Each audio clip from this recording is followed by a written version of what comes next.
כל מי שבעצם רצה להגיע לתוצאות מקסימליות בלי יותר מדי סיכוני פציעה, או שהוא לאחר פציעה, אז זו שיטה שהיא בשבילכם. איך שהשיטה הזאת עובדת? היא בעצם עובדת ב-20-30% מה-RM1, כלומר חזרה מרבית, נפח אימון נמוך, הרבה חזקה נמוך.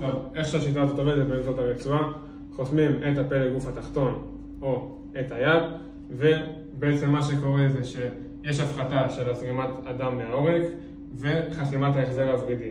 זה בעצם מה שיוצר לנו את ה-cell swelling. cell swelling זה בעצם הפאמפ הזה שמקבלים אחרי אימון ונעלם אחרי כמה שעות. בעצם זה משהו שהולך ונשאר איתנו לאורך זמן.